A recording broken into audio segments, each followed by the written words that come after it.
우리 지역 현안을 법리적 시선에서 심도 있게 풀어보는 시사인 법입니다. 이번 시간에는 경인고속도로 통행료 무료화 이슈를 짚어보겠습니다. 오늘도 이승기 변호사 나와 있습니다. 어서 오세요. 예, 안녕하십니까. 네, 올해 인천과 서울에 있는 경인고속도로 통행료 무료화 이슈가 부각되고 있습니다. 지난 3월에 유정복 인천시장이 검토를 지시한 바 있고요. 인천시의회도 최근 통행료 무료화 촉구 결의안을 통과시켰습니다. 예, 변호사님, 이 먼저 무료화를 주장하게 된 배경이 있을 것 같아요. 예, 한마디로 이 건설 유지비를 훌쩍 넘는 비용을 해소한 이 경인고속도로, 이제는 시민들에게 무료로 돌려줘야 한다라는 겁니다.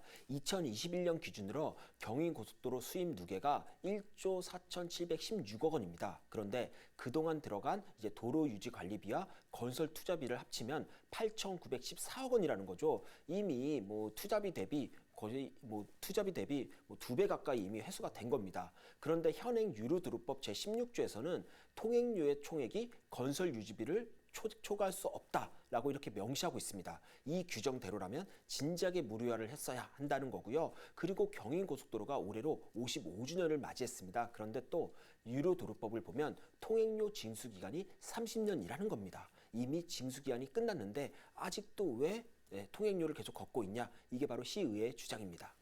네, 지금 잘 정리를 해주셨는데 유료도로법에 보면 투자한 돈이 이미 회수를 한 상태고, 특히 유료도로법에 그 30년 동안 징수하게 돼 있는데 징수 기한이 이미 25년을 훌쩍 넘겼기 때문에 초과를 한 겁니다.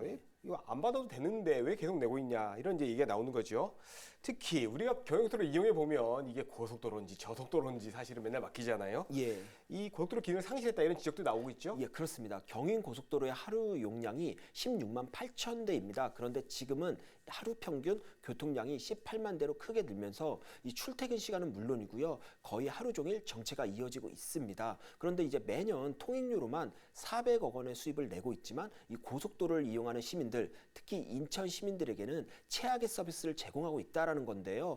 기관 평가에서도 이 서비스 품질 부분 F 등급을 받을 그 정도입니다. 사실상 고속도로의 기능을 상실했다라고 볼 수 있는데요. 이번에 시의회에서도 이 부분을 지적을 했습니다. 네, F등급을 맞을 만큼 일단 고속도로 기능을 이제 상실했다라는 얘기인데, 사실 경인고속도로 통행료 폐지 논란은 이번이 처음은 아닙니다. 심사회가 통행료 부과 취소를 요구하는 행정소송을 내기도 했고, 헌법소원도 제기를 했지만 모두 졌습니다. 법적으로 통행료 폐지 요건이 충분하다고 우리는 봤는데 이 결과가 다르게 나왔습니다. 변호사님, 이유가 뭘까요?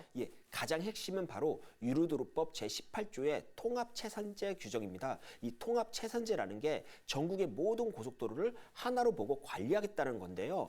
지역이나 세대 간 형평성, 특히 국가 균형 발전을 위해서는 고속도로 투자 재원을 지속적으로 확보할 필요가 있다. 그런데 특정 고속도로가 통행량이 많아 금방 건설 투자비가 회수됐다고 해서 이걸 무료화해버리면 당장 적자에 허덕이는 다른 고속도로는 어떻게 하냐, 그리고 또 새로운 고속도로를 건설할 재원은 어디서 확보하냐, 이런 문제가 있다는 겁니다. 결국 경인고속도로에서 나온 이익으로 새로운 도로도 건설하고 또 수익이 낮은 적자 고속도로의 운영 비용도 충당하는 식으로 운영하는, 그렇게 국가 균형 발전을 도모해야 한다는 게 바로 이 통합체산제의 취지입니다. 그리고 이 통합체산제의 반대가 바로 독립체산제인데요. 전국의 고속도로를 도로별로 나눠서 각자 자금 관리를 하자라는 겁니다. 그런데 헌법재판소에서는 이 개별 노선별로 통합체산제를 적용하거나 투자비 해소가 완료된 고속도로를 무료할 경우에는 지역 간 불균형이 심화될 거라고 해서 이 통합체산제에 대해서 전원일치 의견으로 합헌 결정을 내린 그런 바가 있습니다.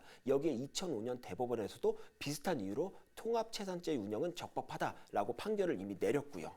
네, 인천 시민 입장에서는 억울할 수 있는 게, 그렇죠. 인천에서 서울에 있는 고속도로만 우린 통행료를 내고 다니는데 여기서 이미 통행료 수익은 이제 다 뽑은 거잖아요. 그렇죠. 근데 여기서는 수익을 이제 다른데 적자나는 데에다가 메꿔줘야 된다라는 거, 거기에 통합체산제로 이해가 됩니다. 그러면 이 문제가 있다고 보니까 지역 정치권, 시민사회에서도 법 개정이 필요하다라는 얘기가 나오는 거죠? 그렇습니다. 대표적으로 인천 서구을의 김경 의원이 유로도로 중 통행료를 받은 기간이 50년이 지났고 또 통행료 수입 총액에서 유지비를 뺀 금액이 건설 투자비의 2배를 초과할 경우에는 통합체산제 대상에서 제외하는 내용의 이 유로도로법 이 개정안을 발의해 현재 국회 계류 중에 있습니다. 사실상 경인고속도로 무료화를 염두에 둔 입법으로 이제 볼 수 있는데요. 결국 이제 통합체산제라는 기본 틀을 유지하면서 일정 기준을 충족하면 통합체산제 대상에서 제외해 무료화가 가능하도록 하자라는 건데 문제는 바로 국회입니다. 인천이 아닌 다른 지역의 경우 고속도로가 적자인 상태가 많고 또 새로 도로를 건설할 필요도 있습니다. 그렇다 보니 정부나 또 다른 지역의 국회의원들이 이 한금알을 낳는 이 경인고속도로를 무료로 풀어주는 게 과연 가능한지 이 부분에 대해서는 우려의 목소리가 사실 매우 높습니다. 결국 인천 정치권이 적극적으로 국회에서 이 문제를 부각시키고 또 개정을 설득해야 될 부분이 아닌가 싶습니다. 사실 경인고속도로 지하화를 추진하면서 아래로 지하화가 되면은 사실은 요금 폭탄이 될 수도 있습니다. 그렇습니다. 결국은 무료로 이용하려면은 위에 이제 일반 도로로 이용하게 되는 건데 그럼 인천 시민은 또 다른 피해가 발생할 수 있죠. 이참에 법 개정이 좀 잘 됐으면 하는 바람입니다. 오늘 말씀 여기까지 듣겠습니다. 감사합니다. 감사합니다.